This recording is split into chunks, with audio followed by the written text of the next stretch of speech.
Hello, this is your color correction instructor, Taz Talley.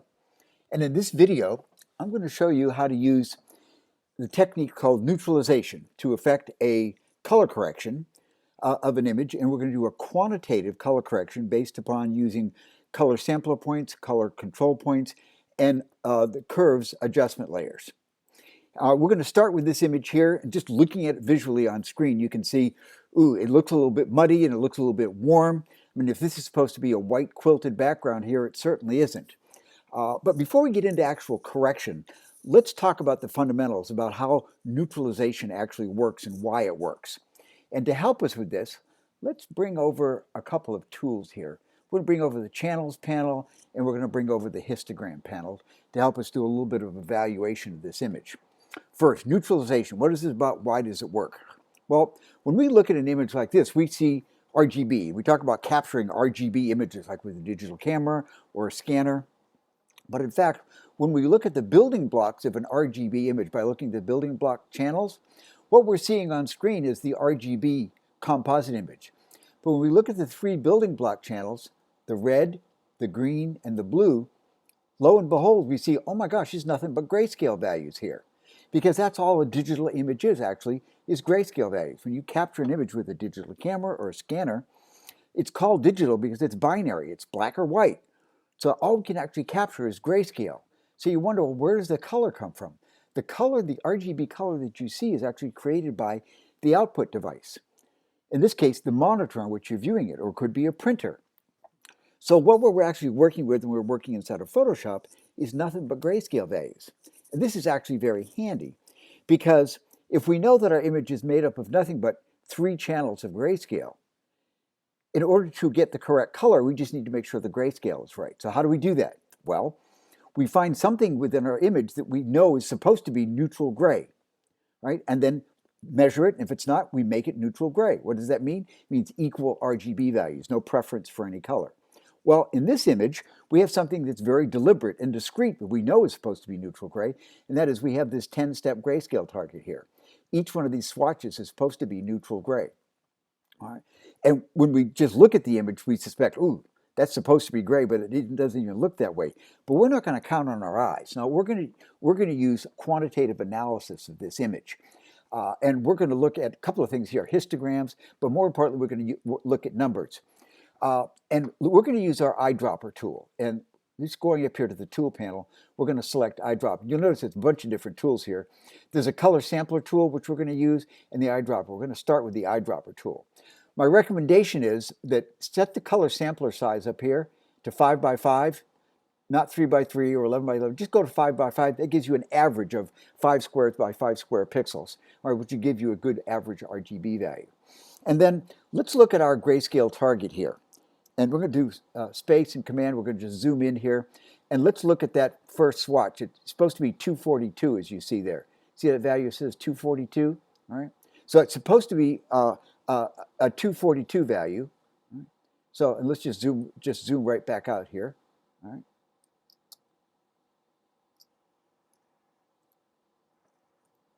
There we go. So we know that's supposed to be 242. And let's bring our info panel. I'm going to bring our info panel over here. Notice these are all stacked together. I've got my info panel tacked onto the bottom. I'm just going to click on the info panel and drag it off. And so you can attach these by just snugging it up underneath. You'll notice the blue line forms. All right. When you move one of these up underneath another one, you can tag them. Well, I'm just going to disconnect it and move it up over here. You can keep your info panel tacked to something else, but I typically like to move it around, get it over close to where I'm actually measuring. So, and let's look at this first swatch here. It's supposed to be 242. When I look at the RGB value, I'm going to be looking right here. All right? 212, 157, 91. Clearly not even close to being equal. That is neutral gray. All right, we can see that the red is greater than green is greater than blue, right? 212, 157, 91. Not even close. And not only are they not neutral, but they're way too dark, right? These are supposed to be 242, 242, 242, a white neutral highlight, all right? So those are great values for skin tone, but not for a neutral gray. All right? When we zoom in here and we look at, let's just zoom in and look at the midtone, it's supposed to be 128, as you see here. All right? When we look at the RGB values there, 101, 71, 33, again, red greater than green, greater than blue, and they're all too dark. All right. So yeah, not good, not what we were really looking for. Right. So we can see we have a huge red-green color cast here, very warm. And in fact, when we look over here at our histogram, we see qualitatively the same thing. The red is greater than green, is greater than blue. All right. So both visually, looking at the image, looking at the histograms, we see huge offsets of red to green to blue, and then we measure the RGB values, we can see there's a huge color cast here. All right, so what are we going to do? Our approach is going to be we're going to create some color sampler points here, and we're going to sample the RGB values, and then we're going to create a curves adjustment layer, and we're going to create color control points and use those color control points to adjust the color of our image. All right, and to get you started, to show you the technique, I'm just going to use two of these swatches. I'm going to neutralize two of these swatches. The highlight swatch here, which again, remember, is supposed to be 242, and then this 128 midtone swatch. All right, so I'm just going to take this histogram. I'm going to move it over here. Let's just move things around just a little bit. All right, and we can monitor our histogram as we go about correcting our color. I can take my channels now. I'm just going to move my channels off screen, so we just relieve some of the color here. And let's just move this over here, and we've got our tool set here. All right, we're looking pretty good. Now you'll notice a couple of things that this is how I typically work. All right, is I have my layers panel, and then I've got my properties panel snugged up underneath. All right, and you'll see why in just a second. That I like to have my properties panel right there, snugged up, so no matter, when I create an adjustment layer, which I'm about to do, the controls for that adjustment layer automatically show up here. All right, so in fact, let's go ahead and do that. Let's come down here and let's choose curves. And I always use curves instead of levels because curves gives me control across the entire tonal spectrum rather than just three adjustment values. So we go to curves, it adds a curves adjustment layer, and here it is over here. Notice the default is the RGB, but I can access, and we will, the individual, the red, the green, and the blue channels. Right? There's the red, there's the green. You'll notice the keyboard shortcut, Alt-4 or Option-4, Option on the Mac, Alt on the Windows. So I can switch from one channel to another by just using keyboard shortcuts, or I can select them here. But the master RGB channel is what shows up first, and that's what you use for adjusting overall tonal value, brightness, and contrast. But for individual color correction, we're going to use the individual channels. All right, so we've got our info panel here. And notice we've been using that to look at our individual RGB values. But what would be really handy is to create some color sampler points that we could look at and monitor while we do our adjustment. And that's what we're going to do. Now notice this is 242 right here, that swatch. That's pretty darn close to being the brightest area of the image. It's at about a 5% white highlight, right? So it's very close to this highlight control point here. So to correct this swatch, we're going to actually use the control points, the highlight control points that are already built in. Right? To correct the midtone, we're actually going to create a new set of color control points. But first, we want to create our color sampler points. And to do that, notice if I put my color sampler point, my info eyedropper tool right here, I can measure the RGB values, but it doesn't allow me to monitor anything. If, however, I hold down my Shift key, so I press the Shift key, see that little symbol that comes up? That is the same as if we were to select color sampler point, and I can just go I to toggle through these various tools here. All right. See, that's the same tool. And when I click on that, it brings up a color sampler point that samples this swatch, and there's the number one color sampler point. The reason why I don't just choose that tool, it'll become obvious in just a second.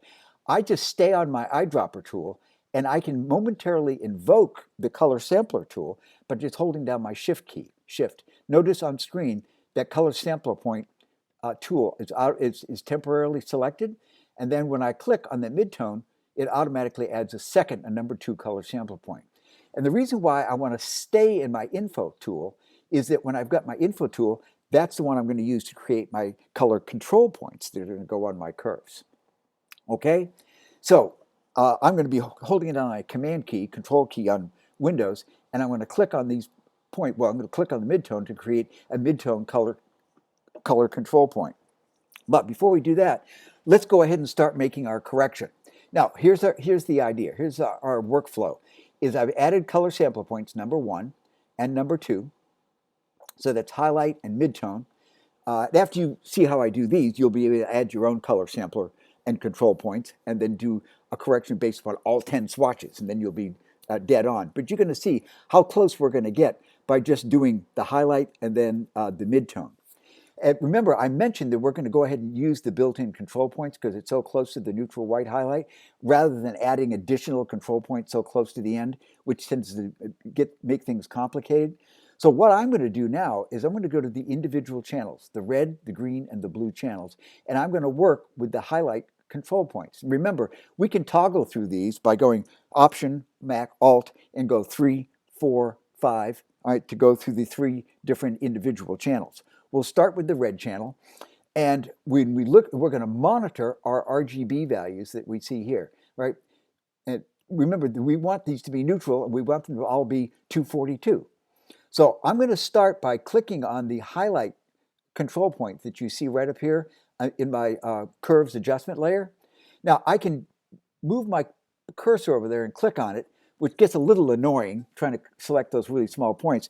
Or I can just press my plus sign on my keyboard, and it goes back and forth between selecting the highlight. See the solid red dot? I press it again, and it selects the shadow. And I press it again, it selects the highlight. And when we add other control points, we can just toggle through the control points by just pressing the plus sign. Or you can click on it, either one that you like. All right, so we're starting with the red, the highlight control point that's built in, and we're going to adjust that until our red value over here reads 242. And if you want to, you can just adjust the histogram. We can move things around, get it however you want it to be on screen. If it's easier to have it on this side to monitor the RGB value, so be it. Just make sure your red channel and the highlight control point is selected. And then I'm just going to hit my left arrow. And when I hit the left arrow, watch a couple of things. One, watch how the color control point moves, as does the bottom of the histogram slider. Watch the RGB value over here on the red channel. And if you want to, you can also monitor and see what happens on the histogram display. It's quite interesting.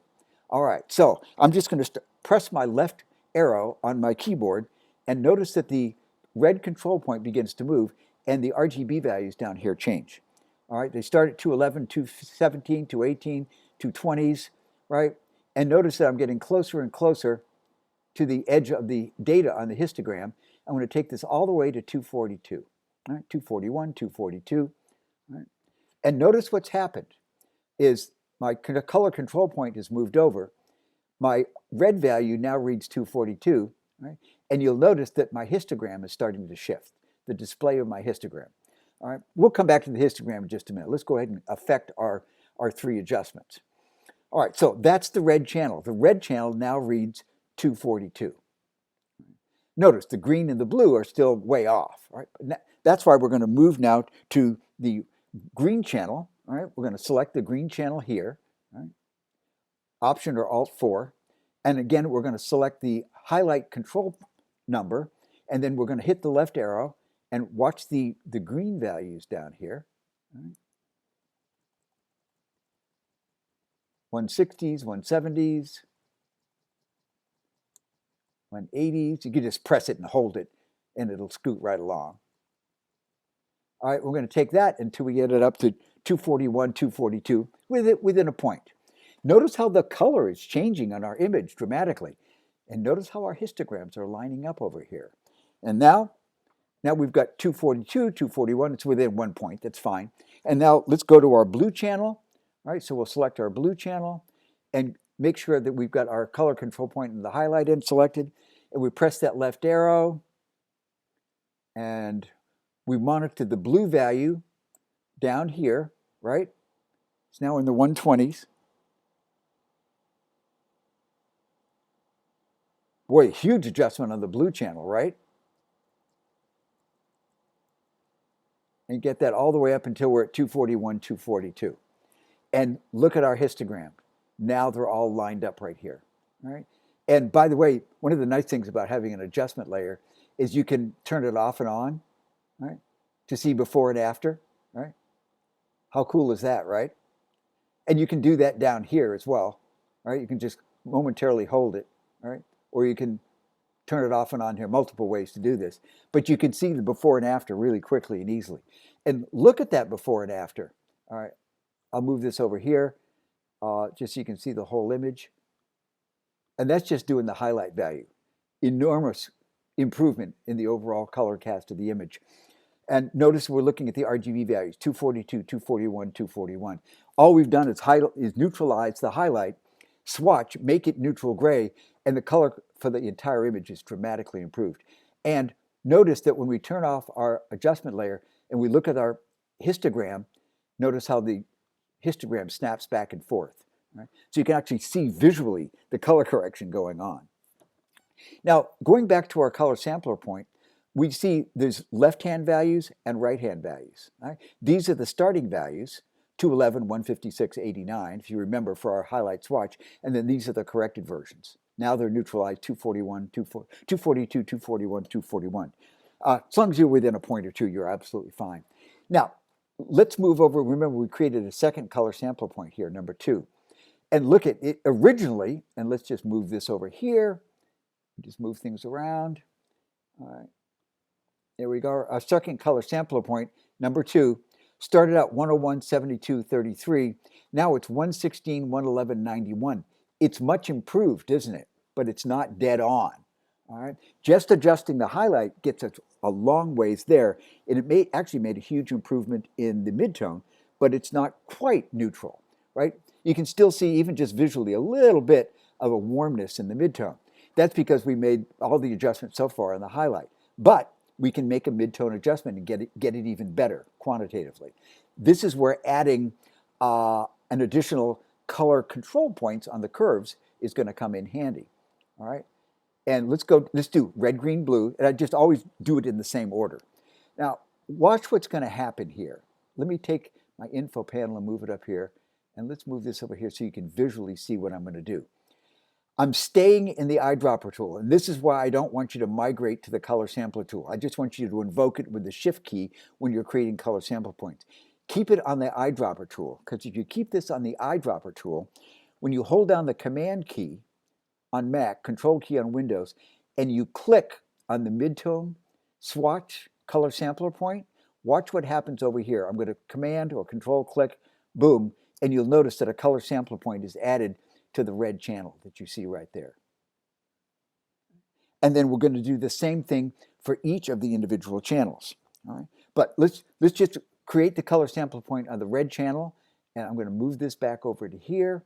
I'm going to take my info panel down here so you can see what I'm going to do. Not only does it add a color control point, but it automatically selects it. And then let's look down here on number 2, color sample point number 2. We're on the red channel, so let's just monitor. We want it to be at 128. Remember, we zoomed in earlier, and this is supposed to be 128. It's at 116. So what do we want to do? We want to hit our up arrow to increase this value. All right, watch the 116. And I'm just going to raise this until we get up to 128. All right. Now, see that we've got a slight upward bend in the curve. We've moved that color control point up. Now I'm going to go Option or Alt and go to green, that is number 4, all right, and I'm going to Command, Mac, Control on Windows, click, create a color control point. Notice it's added to the midtone in the green channel, and I'm just going to hit my up arrow and monitor the green value until it's at 128.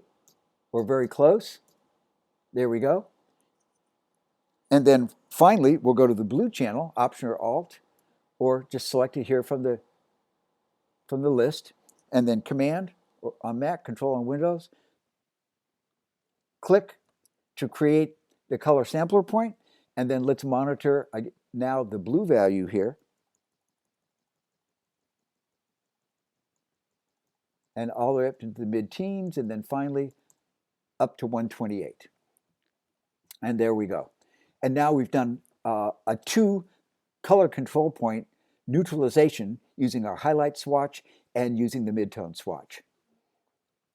And now we have color corrected the entire image, and let's move this over to here, and let's just do this a before and after. Right? Before, huge color cast, and watch what happens to the histogram yeah, the histogram view when we affect the color correction for the entire image. So all we've done is 2 points, the highlight and the midtone, and honest to goodness, if you do that, if you just do those two, you're going to get 95% of the way there. Because when we look at these other swatches, all right, let's just move our info panel up here like this. All right. And then let's look at the RGB values. We'll look at we'll monitor a couple of RGB values. 177, 178, 178. 177, 170, 170, which within 1 point on each one of those. We look down here, 75, 75, 84. See, the blue is a little bit high there, so we could create another color sampler point and color control point down here and fine tune the adjustment even more if we want to. But we just by adjusting the midtone and the highlight, we look at 58, 58, 62. We're within about 1.5% down there on the 3/4 tone. So there we go. There's how to create color sampler points and use color control points and curves to affect a neutralization-based color correction, and we're using very discrete grayscale values in a neutral grayscale target. Now,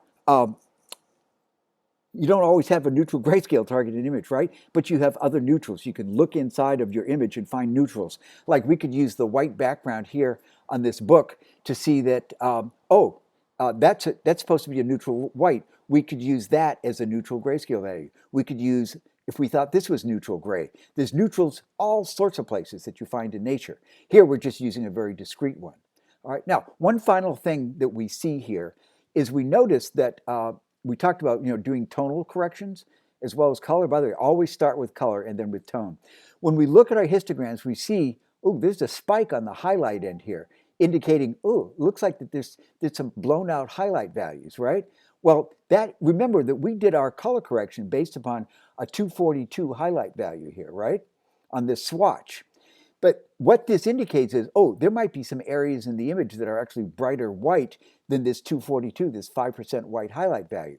And when we look over here, like on the cover of my Silverfast book, and we look at our RGB values, look at that. We look at the RGB values. That's 255, 255, 255. That's pure white. If we don't want that to be pure white, we can fine tune that. But on the way, look at this. I'm looking back at my color sample point number 1.